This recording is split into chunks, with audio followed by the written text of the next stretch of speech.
बिस्मिल्लाहिर्रहमानिर्रहीम। अस्सलाम वालेकुम वीवर्स, वेलकम टू किसान दोस्त। मौजूद वीवर्स रियाज साहब के बफलो फार्म पर मौजूद हूँ। रियाज साहब 25 साल से बफलो फार्मिंग कर रहे हैं।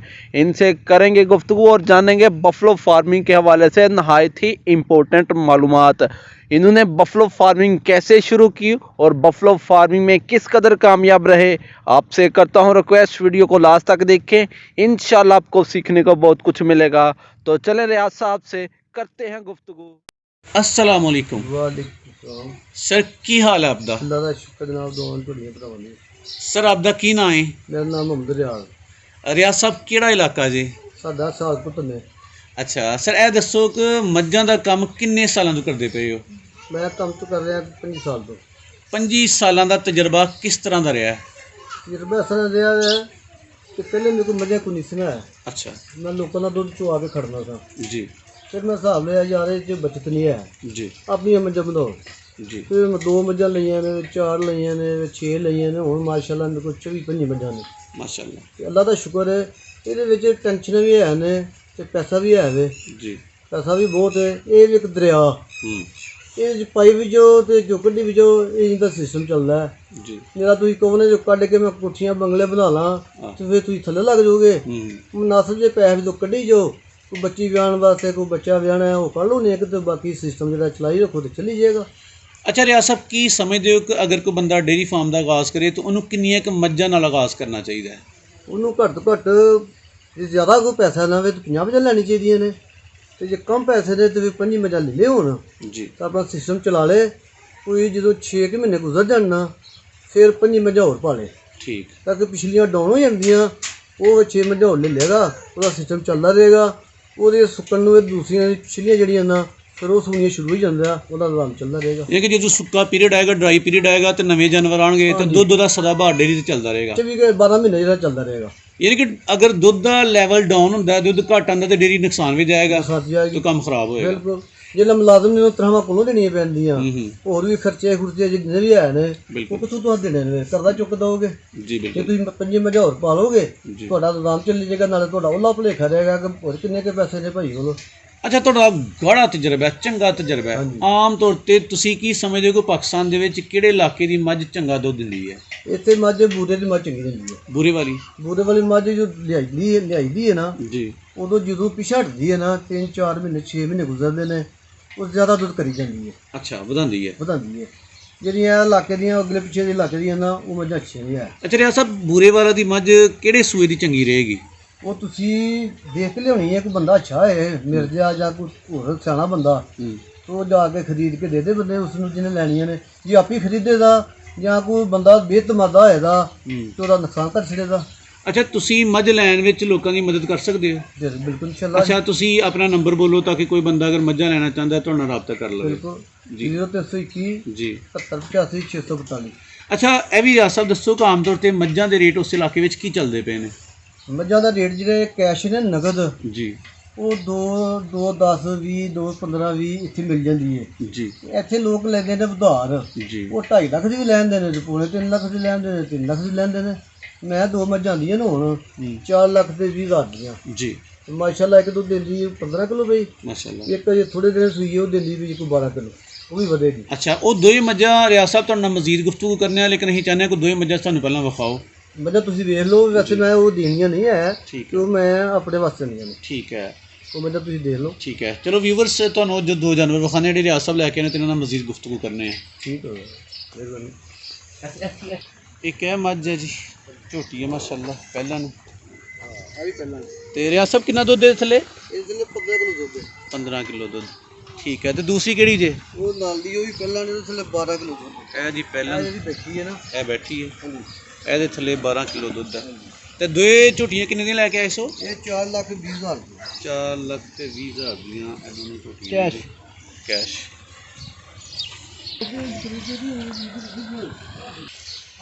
ਅੱਛਾ ਰਿਆਜ਼ ਸਾਹਿਬ, ਇਹ ਵੀ ਦੱਸੋ ਕਿ ਲੋਕ ਕਿਸ਼ਤਾਂ ਤੇ ਮੱਝਾਂ ਵੀ ਸੇਲ ਕਰਦੇ ਪਏ ਨੇ, ਜੀ ਜੀ। ਤੁਹਾਡਾ ਤਜਰਬਾ ਕੀ ਕਹਿੰਦਾ ਕਿ ਕਿਸ਼ਤਾਂ ਤੇ ਮੱਝ ਲੈਣੀ ਚਾਹੀਦੀ ਹੈ ਨਹੀਂ ਲੈਣੀ ਚਾਹੀਦੀ? ਮੱਝ ਕਿਸ਼ਤਾਂ ਤੇ ਲੈਣੀ ਨਹੀਂ ਚਾਹੀਦੀ, ਉਹਨਾਂ ਭੁੱਖੇ ਮਰ ਲਵੋ, ਮੰਗ ਕੇ ਖਾ ਲਵੋ, ਉਹ ਚੰਗਾ ਹੈ। ਕਿਸ਼ਤਾਂ ਮੱਝ ਨਾ ਲਵੋ। ਠੀਕ, ਤੁਹਾਡੇ ਕੋਲ ਦੋ ਇੱਕ ਮੱਝ ਦੀ ਗੁੰਜਾਇਸ਼ ਹੈ, ਤੁਸੀਂ ਇੱਕ ਲੈ ਲਓ। ਬਿਲਕੁਲ ਤੁਸੀਂ ਕਿਉਂ ਦੋ ਲੈਂਦੇ ਹੋ? ਜੀ। ਇੱਕ ਲੈ ਲਓ, ਤੁਹਾਨੂੰ ਲੱਖ ਰੁਪਏ ਸਸਤੀ ਮਿਲ ਜਾਏਗੀ, ਉਸ ਦਾ ਤੁਸੀਂ ਲਵੋਗੇ 2 ਲੱਖ ਦੀ ਮੱਝ, ਜੀ ਤੁਸੀਂ 2 ਲਵੋਗੇ ਤੁਹਾਨੂੰ 5 ਲੱਖ ਦੀ ਲੱਭਣਗੇ, ਬਿਲਕੁਲ। ਤੇ ਬਿਹਤਰ ਤੁਸੀਂ 2 ਦੀ ਲੈ ਲਓ। ਅੱਛਾ ਰਿਆਜ਼ ਸਾਹਿਬ, ਜਦੋਂ ਤੁਸੀਂ ਬੂਰੇਵਾਲਾ ਤੋਂ ਦੂਰੋਂ ਮੱਝਾਂ ਲੈ ਕੇ ਆਉਂਦੇ ਹੋ ਤੇ ਇਹਨਾਂ ਨੂੰ ਆਪਣੇ ਡੇਰੇ ਤੇ ਲਿਆ ਕੇ ਕੋਈ ਸਪੈਸ਼ਲ ਖੁਰਾਕ ਖਵਾਉਂਦੇ ਹੋ ਜਾਂ ਕੋਈ ਆਮ ਹੀ ਖੁਰਾਕ ਪਾਉਂਦੇ ਇਹ ਹੋ? ਖੁਰਾਕ ਇਹ ਹੁੰਦੀ ਹੈ 2-4 ਦਿਨ ਜਿਹੜਾ ਨਾ ਉਹਦੇ ਵਾਸਤੇ ਕੋਈ ਮਸਾਲਾ ਦੇਣਾ ਪੈਂਦਾ ਹੈ, ਕਿਉਂਕਿ ਉਹ ਪਾਣੀ ਹੌਲਾ ਹੈ, ਇਹ ਪਾਣੀ ਭਰਾ ਹੈ, ਬਿਲਕੁਲ ਉਹਦੇ ਵਾਸਤੇ ਹਰੀਆਂ ਮਿਰਚਾਂ, ਪਿਆਜ਼ ਵਗੈਰਾ ਥੋੜਾ ਬਹੁਤਾ ਦੇਣਾ ਪੈਂਦਾ ਹੈ, ਜੀ। ਗੁੜ ਛੁੜ ਵਗੈਰਾ ਦੇਣਾ ਚਾਹੀਦਾ। 2-4 ਦਿਨ ਨਾ ਹੱਥ ਸੇ ਮਾਰੀ ਦਾ ਨਾ ਯਾਨੀ ਕਿ ਹਫ਼ਤਾ ਇੱਕ ਧਿਆਨ ਰੱਖਣਾ ਬਿਲਕੁਲ ਧਿਆਨ ਰੱਖੀਦਾ। ਅੱਛਾ, ਉਹ ਮਿਰਚ ਵਗੈਰਾ ਮਸਾਲਾ ਵਗੈਰਾ ਉਹ ਕਿਸ ਤਰ੍ਹਾਂ ਦੇਣਾ ਚਾਹੀਦਾ, ਉਹਦਾ ਤਰੀਕਾ ਵੀ ਦੱਸ ਉਹ ਦਿਓ। ਅਸੀਂ ਹਰੀ ਮਿਰਚ ਦਿੰਦੇ ਆ ਤੇ ਪਿਆਜ਼ ਦੇਈਦਾ ਕੱਟ ਕੇ। ਕਿੰਨੀ ਉਹ ਲਾ ਲਓ ਤੁਸੀਂ, ਪਾ ਮਿਰਚ ਇੱਕ ਮੱਝ ਵਾਸਤੇ ਬਹੁਤ ਹੈ। ਬੜੀ ਹੈ? ਹਾਂਜੀ, ਪਾ ਗੰਢੇ ਬੜੇ ਨੇ, ਪਾ ਮਿਰਚ ਬੜੀ ਹੈ। ਠੀਕ ਹੈ, ਤੇ ਉਸ ਤੋਂ ਬਾਅਦ ਇਨਸ਼ਾਅੱਲਾ ਮਸਲਾ ਕੋਈ ਉਹ ਨਹੀਂ ਨਹੀਂ ਫਿਰ ਚੱਲ ਜਾਂਦੀਆਂ ਨੇ। ਉਹ ਜਿਹੜਾ ਪਾਣੀ ਜਿਹੜਾ ਨਾ ਫਿਰ ਉਹ ਮਿਕਸ ਹੋ ਜਾਣਾ ਨਾਲ ਉਹਨਾਂ ਦੇ। ਫਿਰ ਅੱਲਾ ਸੱਤੇ ਖੈਰਾਂ ਨੇ। ਅੱਛਾ ਦੱਸੋ, ਤੁਸੀਂ ਕਿਹਾ ਕਿ ਤੁਸੀਂ ਜੋ ਡੇਰੇ ਤੇ ਆਉਂਦੇ ਹੋ ਤੇ ਸਾਰੇ ਜਾਨਵਰ ਵੇਖਦੇ ਹੋ ਤੇ ਤੁਹਾਨੂੰ ਪਤਾ ਲੱਗ ਜਾਂਦਾ ਹੈ ਅਗਰ ਕੋਈ ਜਾਨਵਰ ਮਾੜਾ ਬਿਮਾਰ ਹੋਏ, ਕੋਈ ਮਸਲਾ ਹੋਏ, ਤੇ ਇੱਕ ਹੀ ਤਰੀਕੇਕਾਰ ਹੈ ਕਿ ਤੁਸੀਂ ਡੇਰੇ ਤੇ ਆ ਕੇ ਜਾਨਵਰਾਂ ਨੂੰ ਕਿਵੇਂ ਵੈਰੀਫਾਈ ਕਰਦੇ ਹੋ ਕਿ ਜਾਨਵਰ ਠੀਕ ਹੈ ਜਾਂ ਬਿਮਾਰ ਹੈ? ਸਰ ਮੈਂ ਜਦੋਂ ਡੇਰੇ ਤੇ ਹੁੰਦਾ ਨਾ, ਜੀ, ਕਿਉਂਕਿ ਮੈਂ ਤਾਂ ਬਹੁਤ ਮਾਰ ਖਾਧੀ ਹੈ, ਅੱਛਾ ਠੀਕ ਹੈ।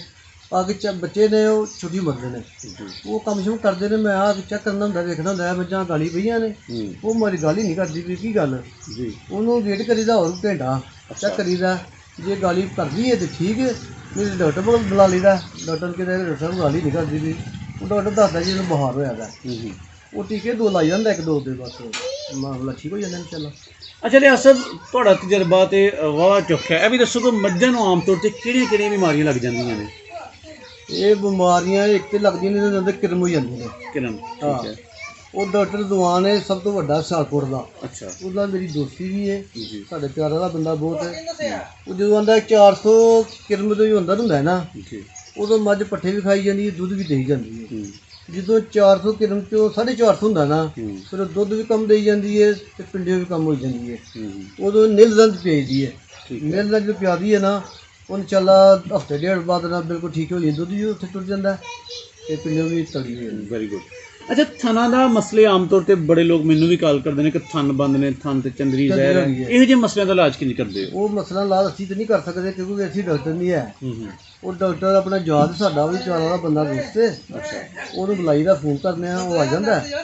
ਚਲੋ 2 ਦੀ ਫੀਸ ਉਹਨੂੰ ਅਸੀਂ ਤਾਂ ਦੇਣੀ ਪੈਂਦੀ ਹੈ, ਠੀਕ ਹੋ ਜਾਂਦਾ, ਉਹ ਇਨਸ਼ਾਅੱਲਾ ਠੀਕ ਹੋ ਜਾਂਦਾ। ਹਲਕੇ ਫੁਲਕੇ ਟੀਕੇ ਜਿਹੜੇ ਆਪਣੇ ਹੱਥ ਲਾ ਦਿੰਦਾ, ਜੇ ਕੋਈ ਟੀਕਾ ਮਹਿੰਗਾ ਹੋਏ ਉਹ ਸਾਨੂੰ ਲਿਖ ਦੇ ਜਾਂਦਾ ਕਿ ਆਹ ਟੀਕਾ ਲਿਆ ਕੇ ਲਾ ਦਿਓ।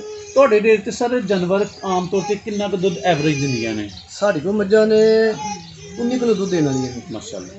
ਪਿੱਛੇ ਜਿਹੇ ਮੱਝ ਕਿਤੇ ਨਾ 19 ਕਿਲੋ ਦੁੱਧ ਦਿੱਤਾ ਹੈ, ਫਿਰ 18 ਕਿਲੋ 17 ਕਿਲੋ ਵੀ ਆਏ ਨੇ, ਬਾਕੀ 11-12 ਜ਼ਿਆਦਾ ਨੇ।